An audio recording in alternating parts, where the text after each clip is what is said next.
अस्सलामुअलैकुम everyone, this is Ali from मासिक। दोस्तों आज हम करने जा रहे हैं कैमरा रिव्यू इन्फिनिक्स नोट 7 का। और ये कैमरा स्पेसिफिकेशन की बात की जाए तो आपको फ्रंट साइड पर 16 मेगापिक्सल का कैमरा मिलता है। रियर पर क्वाड कैमरा सेटअप जरूर देखने को मिल रहा है, बट अगर स्पेसिफिकेशन की बात की जाए तो मेन कैमरा आपको 48 मेगापिक्सल का मिलता है। 2 मेगापिक्सल का डेप्थ सेंसर है, 2 मेगापिक्सल का मैक्रो सेंसर है, और जो चौथा सेंसर है कंपनी ये कहती है कि ये 2 मेगापिक्सल का है और आपको वीडियोज़ की रिकॉर्डिंग के लिए, रियर की वीडियोज़ जो होंगी वो रिकॉर्डिंग के लिए आपको यहाँ पर सपोर्ट मिलेगी। और मैक्सिमम ये फ़ोन जो है वो 1080p 30 fps रिकॉर्डिंग कर लेता है, लेकिन यहाँ पर कोई भी EIS की सपोर्ट नहीं है। आज की इस वीडियो में देखते हैं कि जो इन्फिनिक्स का नोट 7 है इस मिड रेंज सेगमेंट में कितना टक्कर दे पाता है बाकी कंपटीटर्स को, या कैमरा रेजोल्यूशन कैसे निकल कर आती है। वहीं कैमरा ऐप की बात की जाए तो fully AI based camera app देखने को मिल रही है, हमें काफ़ी ज़्यादा अच्छी ऑप्शंस भी देखने को मिलती हैं। तो देखते हैं कि इन्फिनिक्स नोट 7 कितना अपनी प्राइस को जस्टिफाई करता है। सो इस वीडियो को अंत तक देखिएगा, लाइक और शेयर जरूर कीजिएगा, और अगर आप मेरे चैनल पर नए हैं तो चैनल को सब्सक्राइब करना मत भूलिएगा। साथ ही नोटिफिकेशन बेल आइकन को प्रेस कर लीजिएगा और ऑल के बटन को जरूर प्रेस कीजिएगा, ताकि इन फ्यूचर आपको हमारी नोटिफिकेशन जो है आपके नोटिफिकेशन बार में मिल सके। तो ज़्यादा बोर नहीं करता, वीडियो शुरू करते हैं। वेल दोस्तों, अब रिकॉर्डिंग कर रहे हैं हम इन्फिनिक्स नोट 7 के फ्रंट कैमरा से। 16 मेगापिक्सल का सेल्फी कैमरा है, f2.0 का अपर्चर रखा गया है, डे लाइट है, इसमें सनलाइट जो है वो मेरे बिल्कुल चेहरे पे पड़ रही होगी, और यहाँ कलर एक्सपोजर का आपको अंदाज़ा हो जाएगा। अब AI की वजह से ये जो रेड कलर है वो आपको वहाँ पर मोबाइल स्क्रीन पर इस टाइम मुझे थोड़ा सा गुलाबी पिंक टोन देखने को मिल रहा है, और वाइट कलर जो है वो ओवर एक्सपोज देखने को मिल रहा है। और वहीं जो तीसरा कलर ब्लू कलर है, ये डार्क ब्लू कलर है मेरे पास, और यहाँ आपको मोबाइल के अंदर जो कैमरा सेंसर है वो कुछ लाइट ब्लू दिखा रहा होगा। अब कलर की बात करूँ तो यार यहाँ पर जब से AI आया है तब से जो कलर्स हैं वो प्रॉपर नज़र नहीं आते कैमरा में। अब ये चाहिए कंपनीज़ को कि थोड़ा सा ओरिजिनल टोन को रखा जाए, थोड़ा सा ब्यूटिफिकेशन की वजह से आपको यहाँ पर जो है कलर्स वो ओरिजिनल टोन में देखने को नहीं मिलते। अब वहीं फ्रंट कैमरा में आपको कोई EIS तो नहीं मिलती, लेकिन हम यहाँ थोड़ा सा तेज चल के देखते हैं कि फ़ोन का जो है इमेज वो कितना स्टेबल मिल रहा है। 1080p 30 fps पे मैं रिकॉर्डिंग कर रहा हूँ, माइक्रोफोन की भी क्वालिटी का आपको अंदाज़ा हो जाएगा, और यहाँ इमेज का भी आपको अंदाज़ा हो जाएगा कितना स्टेबल निकल कर आता है। अब मोबाइल स्क्रीन पे थोड़ा थोड़ा शेकी ज़रूर है। और वहीं फ्रंट कैमरा की कुछ डायनामिक रेंज को भी चेक कर लेते हैं कि लाइट कितने ले लेता है। तो यहाँ सनलाइट मेरे अगेंस्ट आ गई है। फोकस नो डाउट इस टाइम जो है वो इन्फिनिक्स नोट 7 ज़रा बेहतर कर रहा है, लाइट थोड़ी थोड़ी ले रहा है, लेकिन यहाँ पर आपका फोकस जो है वो मेंटेन किया हुआ है। तो यहाँ फ्रंट कैमरा में वीडियो रिकॉर्डिंग में तो इम्प्रूवमेंट नज़र आएगी इन्फिनिक्स की तरफ से, और रियर के फ्रेम भी इस टाइम जो है वो बेहतर देखने को मिल रहे होंगे। बात करते हैं कुछ रियर कैमरा की। ओके जी, अब हम रिकॉर्डिंग कर रहे हैं इन्फिनिक्स नोट 7 के रियर कैमरा से। अब यहाँ जो वीडियो रिकॉर्डिंग है वो 1080p 30 fps पर होगी, और कोई भी 4K का सपोर्ट तो आपको नहीं मिलता, लेकिन आप 12 मेगापिक्सल पर वीडियो को रिकॉर्ड कर सकते हैं, या 48 मेगापिक्सल का सेंसर में आपको डेडिकेटेड ऑप्शन मिलता है सिर्फ पिक्चर कैप्चर करने का। यहाँ 12 मेगापिक्सल की रिकॉर्डिंग हो रही है, और रियर पर कोई भी कंपनी की तरफ से EIS तो मेंशन नहीं किया गया, लेकिन यहाँ पर 2 मेगापिक्सल का एक सेंसर है जिसको मेंशन किया गया कि वीडियो स्टेबिलिटी में काम आएगा। तो हम थोड़ा सा तेज़ चल के देखते हैं कि यहाँ पर कैसा इमेज मिलता है और स्टेबिलिटी कैसी मिलती है। और यहाँ आपको ये भी अंदाज़ा हो जाएगा कि अगर आप कोई व्लॉगिंग वगैरह का चैनल भी चलाना चाहते हैं या कोई अपनी मेमोरी भी तैयार करना चाहते हैं तो आपको यहाँ पर स्टेबिलिटी कैसी मिलती है। तो यहाँ इमेज थोड़ा सा मुझे पहले की निस्बत स्टेबल नज़र आ रहा है।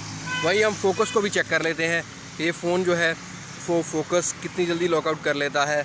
तो यहाँ फोकस में एज सच मुझे कोई भी इशू फील नहीं हो रहा, फ़ौरन से फोकस लॉकआउट कर लेता है, तो ये इम्प्रूवमेंट नज़र आएगी। अब थोड़ा सा तेज़ भाग के देखते हैं कि यहाँ पर हमें स्टेबिलिटी कैसी मिलती है। और इस टाइम मेरा कोई भी गिम्बल और ट्राइपॉड नहीं लगा हुआ, मैंने हाथ में ही पकड़ा है फ़ोन, तो ज़रा सा आपको शेकी इमेज ज़रूर मिलेगा, लेकिन ओवरऑल पहले की निस्बत इन्फिनिक्स की काफ़ी ज़्यादा इंप्रूवमेंट नज़र आई वीडियो रिकॉर्डिंग में। अब यहाँ 12 मेगापिक्सल का ही सेंसर है, ये बात याद रखिएगा। 48 मेगापिक्सल पर आपको वीडियो रिकॉर्डिंग नहीं मिलती, लेकिन कलर रेजोल्यूशन ग्रीन कलर में बनाने का मकसद ये है कि आपको ज़रा पता लग जाए कि स्टेबिलिटी कैसी मिलती है और ग्रीन कलर कैसा नज़र आता है। उम्मीद करता हूँ आपको वीडियो पसंद आ रही होगी, लाइक करके मोटिवेट ज़रूर कीजिएगा। अब चलते हैं वीडियो के बाकी पार्ट की तरफ।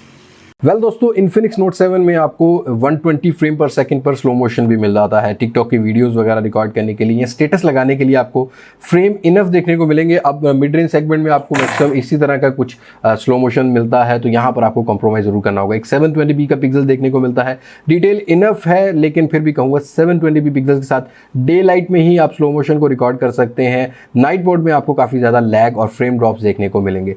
वहीं अगर पिक्चर्स की बात कर ली जाए तो ये पिक्चर जो है AI कैम सेल्फी में ली गई है, क्योंकि यहाँ पर आपको ओरिजिनल वाला कोई ऑप्शन नहीं मिलता।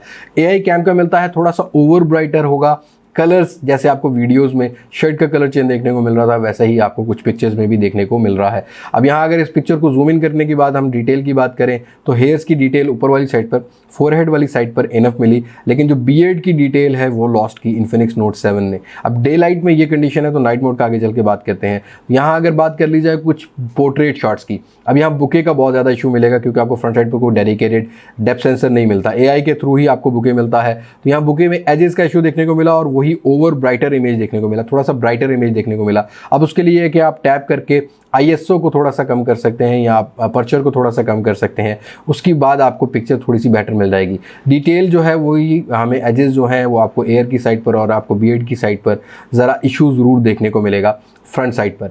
वहीं अगर बात कर ली जाए against the sunlight dark light condition में, मतलब आपके पीछे अगर लाइट है ज़्यादा तब आपको कलर थोड़े से ओरिजिनल मिल रहे हैं और यहाँ पर कलर चेहरे की जो डिटेल है वो भी आपको इनफ देखने को मिल रही है, मतलब यहाँ पर आपको सॉफ्ट इमेज देखने को मिल रहा है। अगर बात कर लीजिए ग्रुपीज़ की तो एजेस का बहुत ज़्यादा इशू फील होने वाला है आपको फ्रंट साइड पर।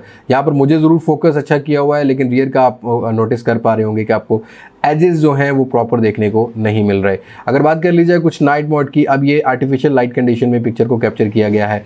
एक पिक्चर में आपको डिटेल ज़रा कम मिल रही है, लेकिन जैसे ही लाइट को करीब आया मैं वहाँ आपको चेहरे की डिटेल इनफ मिल रही है। रियर साइड पर आपको मच्छर मक्खी मतलब थोड़ा बहुत नॉइज़ ज़रूर देखने को मिलेगा। अब इस फ़ोन के अंदर आपको ब्यूटी मोड भी मिल जाता है। ब्यूटी मोड ऑन करते ही आपकी चिकनी चमड़ी जो है ज़्यादा खूबसूरत नज़र आती है, लेकिन नाइट मोड में जैसे ही आप ऑन करेंगे ब्यूटी मोड तो आपको डिटेल कम मिलेगी, लेकिन फिर भी आप खूबसूरत ज़रूर दिख सकते हैं।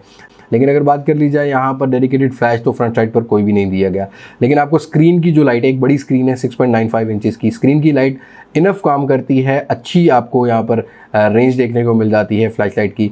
लेकिन नाइट मोड में अंधेरे में अगर आप पिक्चर कैप्चर करते हैं तो सिर्फ आपका चेहरा ही फोकस हो पाएगा, मतलब आप पहचान सकेंगे कि बंदा कौन सा है, लेकिन डिटेल मुझे इतनी पसंद नहीं आई। एक पिक्चर में अच्छी मिल रही है, एक पिक्चर में थोड़ी सी डिटेल लॉस्ट कर गया। वहीं अगर बात कर ली जाए फ्रंट साइड के जो बुके की है नाइट मोड के, आर्टिफिशियल लाइट कंडीशन में यहाँ स्ट्रीट लाइट के नीचे पे पिक्चर को कैप्चर किया गया है, अच्छा बुके मिला और अच्छी डिटेल मिली एक लाइट के नीचे मुझे इन्फिनिक्स नोट 7 में। आर्टिफिशियल लाइट कंडीशन की बात करें तो ये मैंने अपने स्टूडियो रूम में पिक्चर को कैप्चर किया गया है, यहाँ भी मुझे सिर्फ एजेस का इशू नज़र आएगा, बाकी ओवर ब्राइटर इमेज ज़रूर मिलता है इन्फिनिक्स के फ़ोन्स में। तो ये एक अपनी चॉइस कहूँगा मैं आपको कि आपकी अपनी चॉइस डिपेंड करती है, वरना आप टैप करके यहाँ अपर्चर को थोड़ा सा कम कर सकते हैं। लेकिन अगर बात कर ली जाए कुछ रियर कैमरा की, अब डे लाइट की पिक्चर्स में आपको रियर कैमरा जो है वो मेरे हिसाब से फ्रंट कैमरा में से थोड़ा सा बेहतर काम करता हुआ मिल रहा है। यहाँ जो कलर है, कलर जो शर्ट का कलर है वो भी आपको ओरिजिनल मिल रहा है। डिटेल की बात की जाए तो जूम इन करके देखते हैं तो यहाँ पर डिटेल चेहरे पे थोड़ी सी लॉस्ट कर गया। अब ये पिक्चर 48 मेगापिक्सल के ऑप्शन के साथ कैप्चर की गई है।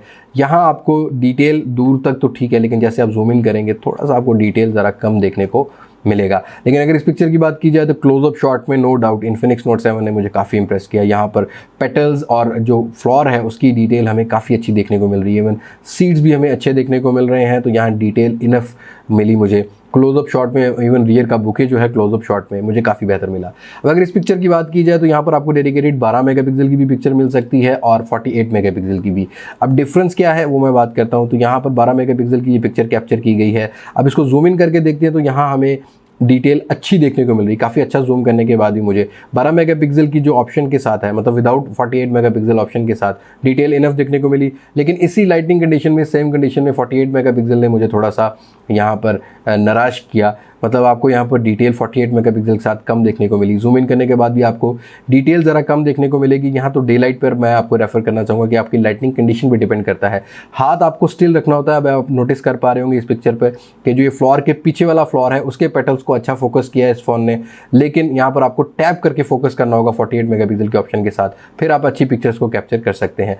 डायनामिक रेंज की बात की जाए तो 48 मेगापिक्सल सेंसर की ऑप्शन के ऑन के साथ, मतलब यहाँ पर 48 मेगापिक्सल की जो आपको ऑप्शन मिल रही है वहाँ पर आपको डायनामिक रेंज का थोड़ा सा मिड रेंज सेगमेंट में कॉम्प्रोमाइज़ करना होता है। जैसे ही लाइट ज़्यादा आती है तो ये जो सेंसर हैं ये लाइट कम लेते हैं, तो आपको थोड़ी सी डार्क लाइट कंडीशन देखने को मिलती है। वहीं अगर बात कर ली जाए कुछ इस पिक्चर की तो इंस्टाग्राम की स्टोरीज़ के लिए ये पिक्चर बिल्कुल सूट करती है। यहाँ पर डायनामिक रेंज अच्छी देखने को मिली, ग्रीन कलर को वेल रिप्रेजेंट किया इन्फिनिक्स नोट 7 ने, और यहाँ इन पिक्चर्स में आपको टेक्सचर भी अच्छा देखने को मिला, डिटेल इनफ देखने को मिली। तो क्लोजअप शॉट में इन्फिनिक्स नोट 7 नो डाउट काफ़ी अच्छी ऑप्शन निकल कर आती है। लेकिन अगर रियर के बुके की बात कर ली जाए तो यहाँ ग्रीन कलर के ऊपर अगर आप बुके लेते हैं तो यहाँ पर डिटेल आपको बहुत अच्छी देखने को मिलेगी। इवन जूम इन करने के बाद आपको चेहरे की भी डिटेल अच्छी मिल रही है, बुके भी अच्छा मिल रहा है, और 2 मेगापिक्सल का डेप्थ सेंसर कहीं कहीं बहुत अच्छा काम करता हुआ मिला इन्फिनिक्स नोट 7 में। लेकिन अगर आपने कलर टी शर्ट पहनी हुई है तो वहाँ थोड़ा सा ओवर ब्राइटर हो जाएगा। अब यहाँ भी आप अपर्चर को सेट आउट कर सकते हैं, कम ज़्यादा कर सकते हैं, उसके बाद आप पिक्चर को कैप्चर कर सकते हैं।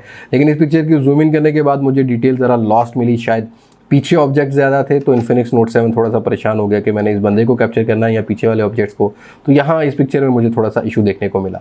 लेकिन अगर अगेंस्ट द सनलाइट की बात की जाए तो यहाँ लाइट मेरे पीछे ज़्यादा थी, बोके कैप्चर किया मैंने, यहाँ शर्ट के कलर को भी ठीक बैलेंस किया और यहाँ जो कंडीशन है उसको अच्छी तरीके से कैप्चर किया इन्फिनिक्स नोट 7 ने। इवन रियर का बोके भी अच्छा देखने को मिला। इस पिक्चर में मुझे एजेस भी अच्छे मिल रहे हैं और इंस्टाग्राम की स्टोरीज़ के लिए बोके जो है इस तरह के शॉट्स कैप्चर करने के लिए आप बिल्कुल कर सकते हैं। इन्फिनिक्स नोट 7 में ग्रीन कलर को वेल रिप्रेजेंट किया एआई के थ्रू इन्फिनिक्स नोट 7 ने।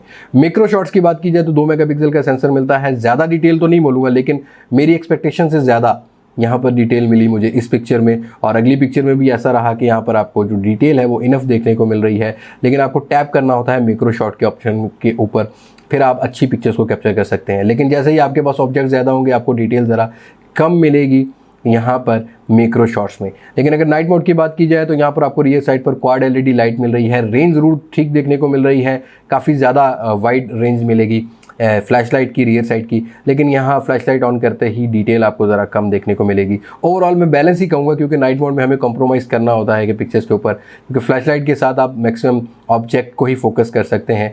लेकिन यहाँ पर रेंज आपको अच्छी देखने को मिलेगी नोट 7 में। डेडिकेटेड नाइट मोड मिल जाता है इस फोन में आपको। विदाउट नाइट मोड आपके सामने है डिटेल। जैसे ही नाइट मोड में मैंने पिक्चर को कैप्चर किया अल्ट्रा नाइट मोड में, तो इस फ़ोन ने मुझे काफ़ी इंप्रेस किया। अब ये ऑप्शन सिर्फ आपको रियर वाले साइड पर मिलती है, फ्रंट साइड पर नहीं मिलती। तो यहाँ पर नाइट मोड जो है वो काफ़ी अच्छा काम करता हुआ नज़र आया। यहाँ पर लाइट को अच्छा बैलेंस किया और कलर एक्सपोजर भी ठीक निकल कर आया। इस पिक्चर की बात की जाए तो नॉइस आपको दोनों ही पिक्चर्स में देखने को मिल रही है, लेकिन यहाँ आपको डिटेल का ज़रूर डिफरेंट देखने को मिलेगा। लाइट्स को वेल बैलेंस किया नाइट मोड के ऑप्शन ऑन करते हुए, वहीं विदाउट नाइट मोड काफ़ी ज़्यादा नॉइस देखने को मिला। कार्स आपको डिटेल देखने को मिल रही हैं विद नाइट मोड, और इवन अर्बन सोल लिखा हुआ भी आपको क्लियर देखने को मिल रहा है यहाँ विद नाइट मोड। और रियर के बोके की बात कर ली जाए तो डे लाइट की तरह यहाँ पर एजेस थोड़े थोड़े कम होंगे, लेकिन ओवरऑल यहाँ एक स्ट्रीट लाइट थी जस्ट मेरे पास, तो यहाँ अच्छा कैप्चर किया रियर का बोके इन्फिनिक्स नोट 7 ने। सो दोस्तों ये था इन्फिनिक्स नोट 7 का कैमरा रिव्यू। उम्मीद करता हूँ आपको कैमरा रिव्यू पसंद आया होगा और आपको अंदाज़ा हो गया होगा कि नोट 7 जो है वो कितना अपनी प्राइस को जस्टिफाई करता है। और मेरे ओपिनियन की बात करें तो यार डे लाइट में मुझे कहीं कहीं इस फ़ोन ने काफ़ी इंप्रेस किया और कहीं कहीं स्ट्रगल ज़रूर करता है। अब मिड रेंज सेगमेंट काफ़ी अग्रेसिव हो चुका है ऐसी डिवाइसेस आने के बाद। अब अगर इसको आप कंपेयर करना चाहते हैं किसी भी इस रेंज की डिवाइस के साथ, वो भी मुझे आप सजेस्ट कर सकते हैं और आप मुझे बता सकते हैं कमेंट सेक्शन में कि आपको इन्फिनिक्स नोट 7 का जो कैमरा है वो कैसा लगा, डे लाइट हो या नाइट मोड हो। हाँ, फ्रंट साइड पर आपको थोड़ा सा ओवर ब्राइटर इमेज मिल रहा है, वो आप कंप्रोमाइज़ कर सकते हैं, उसको आप सेट आउट कर सकते हैं अपर्चर कम करके या ज़्यादा करके। वो आप पे डिपेंड करता है कि आप किस लाइटनिंग कंडीशन में पिक्चर को कैप्चर कर रहे हैं। वीडियोस पर बहुत मेहनत होती है कैमरा कंपैरिजन पर, एटलीस्ट 50 to 60 पिक्चर्स थी जिसमें से हमने 35 पिक्चर्स को कैप्चर किया है। इंस्टाग्राम पर भी मैं शेयर करूंगा, वहाँ भी आप चेक कर सकते हैं। अगर आपने फॉलो नहीं किया तो लिंक डिस्क्रिप्शन में अवेलेबल है, आप जरूर चेक कर सकते हैं। सो आज की वीडियो में इतना ही। मुलाकात होगी नई वीडियो में किसी नई अनबॉक्सिंग, किसी नई रिव्यू, किसी नई कंपैरिजन के साथ। तब तक मुझे दे इजाजत। मैं हूं अली अब्बास, महाशय से पाकिस्तान, पाइंदाबाद। अल्लाह हाफिज़।